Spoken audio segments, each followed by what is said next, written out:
Okay, so when I was talking about my Uncle Bob Scott, I believe I didn't really explain how dangerous sulfuric acid is. If I did, well, get ready for a little bit more description on sulfuric acid, son. Sulfuric acid, as you'll remember, was the thing in that tub that he had me put a 400-pound safe next to. Easily could have punctured the barrel, and a flood of the acid would have spilled everywhere. Now, it more than likely would have melted my shoes and my feet inside of the shoes. You know, if not ruining my feet, then probably give me some horrific melty feet that probably would have crippled me for the rest of my life. Get down here, you! Oh my god. Children. Bleh. I ain't afraid of no ghost. Well, humanity. But anyway, but if the sulfuric acid had gotten on my pants, it potentially could have melted my shins off, and they would have had to sew my feet to my knees. Then for the rest of my life, I could have said, I killed 50 men, but they took my shins. A Tojo machine gun blew them away, and they had to sew my feet to my knees. Would have been a bullshit story, but, you know. And by the way, if you know what I'm talking about, then you watch some good dang television, sir. Some pretty darn good television. Speaking of good television, I have to give a big thanks to my dear friend Rarzar for turning me on to a really funny British TV show, which I think you guys should watch. It's called The It Crowd, or The IT Crowd. It's fairly short, sadly, much like most British television programs. Well, aside from a couple. There it is. I'm on the grass. I'm on the ground. I'm scared to heal. Sif, what are you doing? There we go. Okay. Going for the kill, Sif, you magnificent she-wolf. Ooh, right in the old choppies. I can't tell where you are when you do that, Manos, and it scares me. Manos, the Hand of Fate is a weird movie. But yes, watch the IT Crowd. It's good. It's good garbage. 6. Getting lucky. Getting very lucky. But, fun fact about this craft root beer. You mortal humans. Well, oh, what the hell. I'll put another humanity in there. I swear if it fricks up on me again, I will be pissed off. I'll be right cheesed, as they would say. But this craft root beer that I'm drinking, you normal humans, you normal plebeians probably could not get. It is very special. Fuck! I'll tell you how special it is after these commercial breaks. I hate this. What makes that root beer so special? I'll tell you right now. I'm going the wrong fucking way again. God, this humanity thing is driving me nuts. I'm really glad that I only have about 8 of them, but then I will be sad later. This root beer is Chef's Line root beer. Very special. Craft Chef's Line. So if you're looking up the root beer, because I told you about the freaky face on the root beer, look up Craft. It's the weird sailor guy. Ooh, freaking me out. I don't even know how much this soda is because you have to buy it from a company called US Foods, which we can only guess where they sell. Or to whom their preferred customer is. Shit! Targeting got me there. Shit. Shit, shit, shit. As they say, shit in your eye.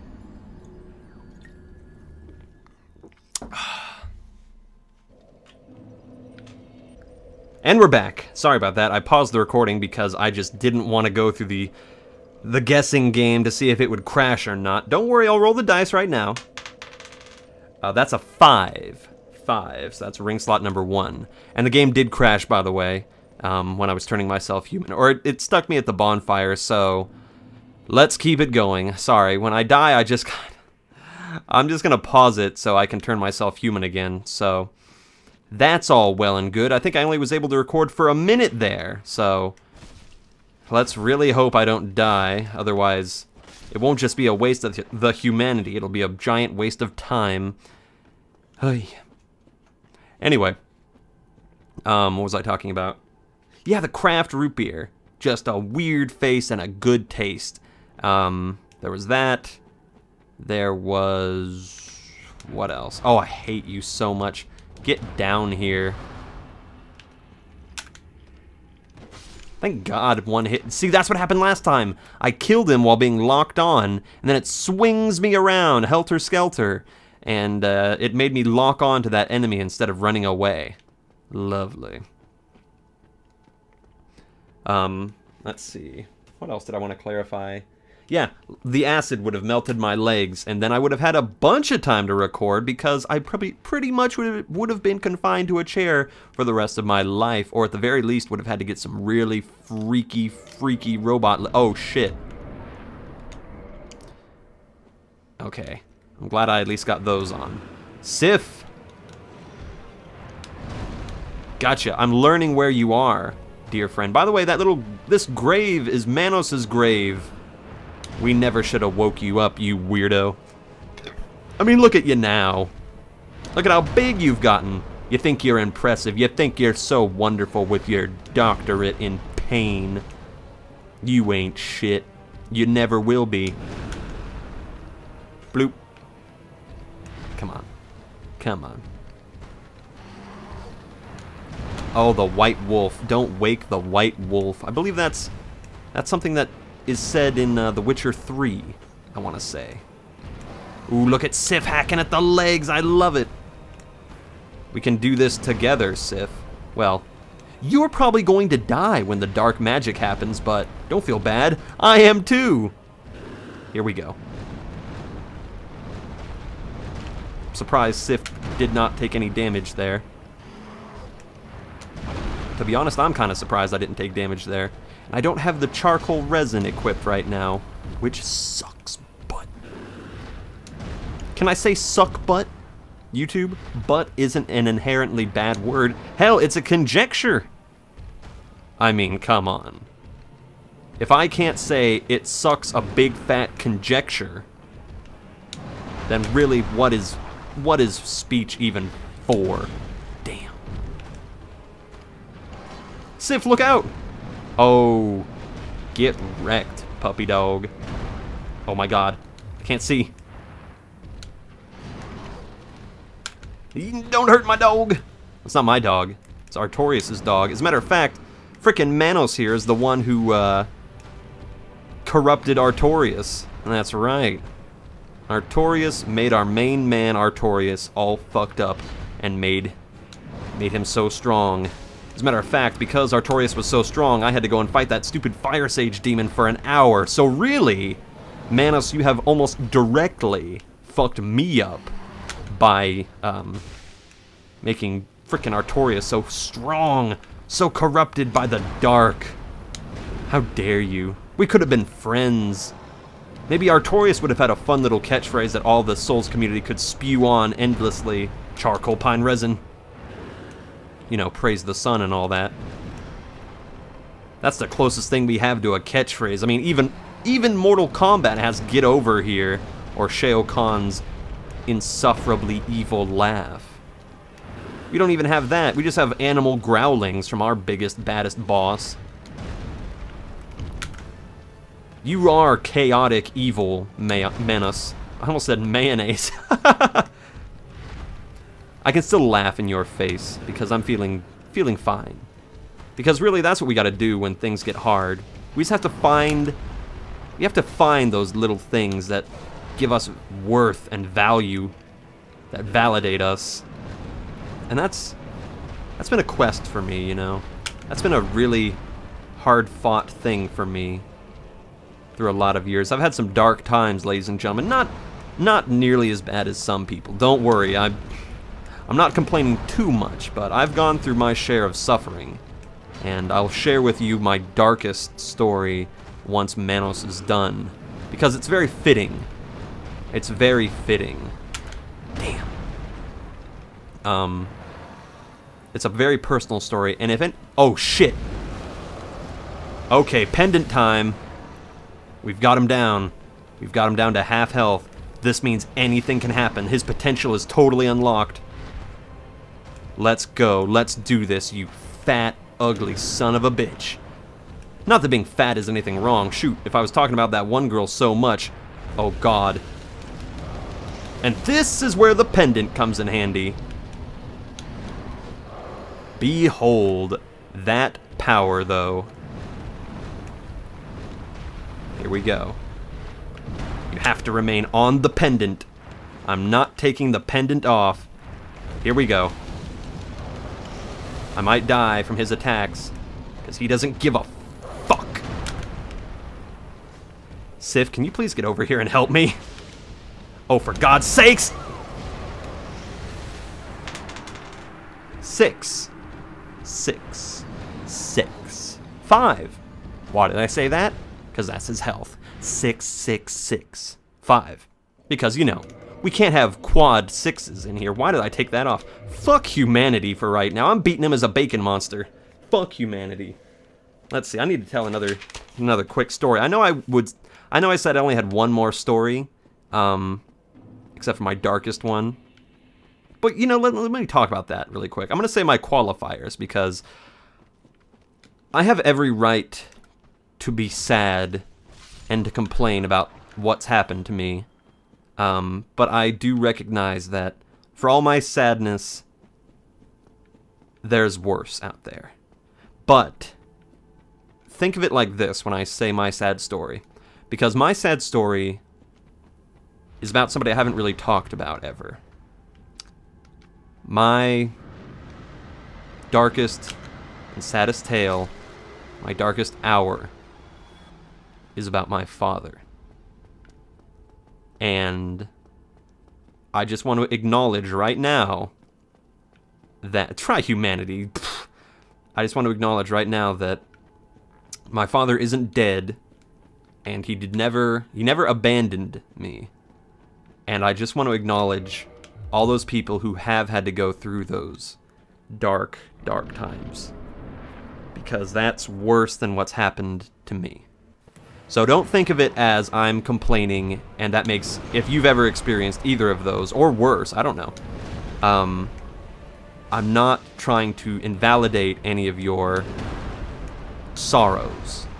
You know, I tend to grandstand a little bit, and I make my problems sound a little bit worse than they are, I guess. Because I'm very theatrical.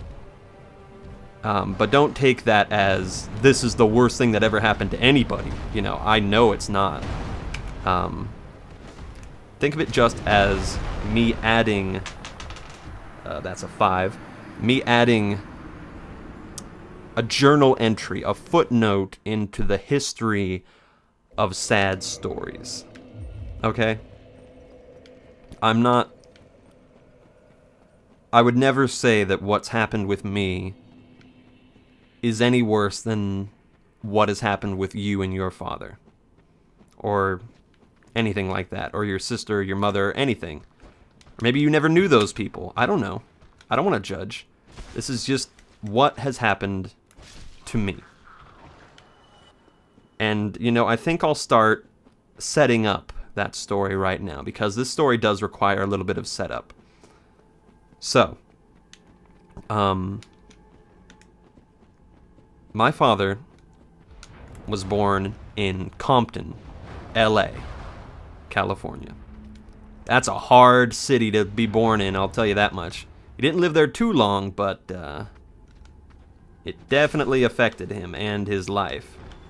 So, when you hear those songs straight out of Compton, that's my dad. And he moved out of LA and met my mother, and then they had me, which is normally how these things go. Yeah, everybody who ever had kids moved out of LA and then met a mother, and then, well, not a mother, whatever. Anyway, now for the most part, my father was a very good father. I had a nearly picturesque childhood. You know, I was very cared for, loved for. if you want to get an idea for how soft my childhood was, and I don't mean soft as in like weak, I just mean soft as in like childhood kindness. Go look at Paper Mario 64. That is the closest I can come to the example of how kind and gentle my childhood was. That's a 4. That's legs. It was picturesque. It just had a certain innocence to it for a long time. Which is funny considering how hard the first few years were, because I've never been very well off. We've never been rich, which I know 99% of us all haven't been, but for the most part, I grew up very lower middle class. We rented a lot of houses. As a matter of fact, some of my earliest childhood memories are of moving, because the rent would come up and we'd just have to pull up stakes and start moving around. And that's how it was for a long time.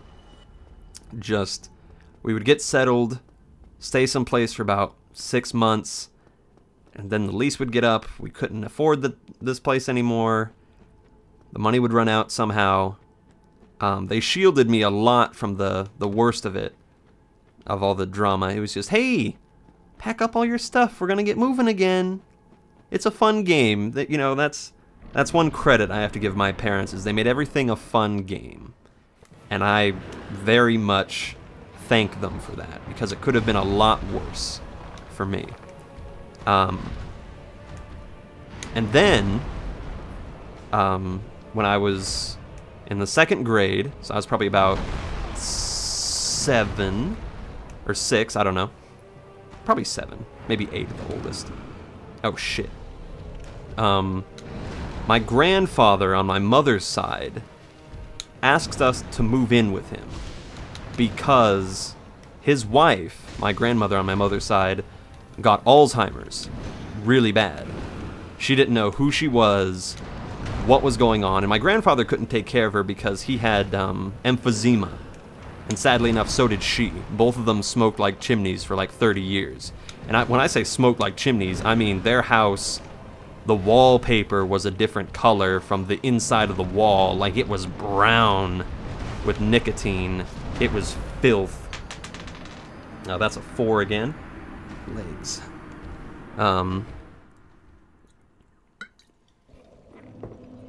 So we moved in with them. My sister, myself, father, and mother. And my mother took care of her parents until they both inevitably died. My grandfather died first. Yeah, I said that right. Grandfather died first.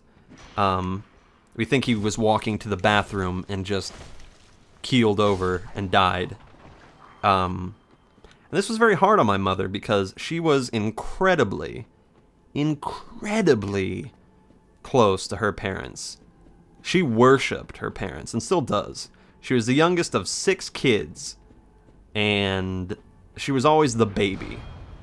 And when you're the baby of that large of a family, you have a lot of respect for your older siblings because they're all like deities. They're on such a pedestal, you know, especially my mother's oldest brother. Sad story about him, by the way. He died of AIDS at about 30.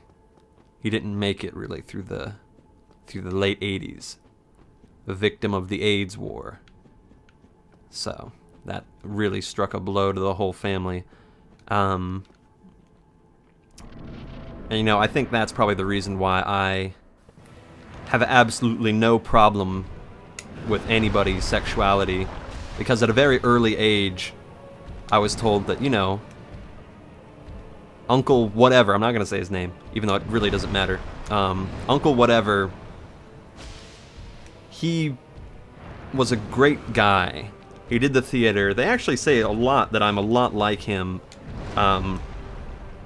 You know, he worked for the sheriff's department in San Francisco. He He was incredibly intelligent and just 3. That's hands.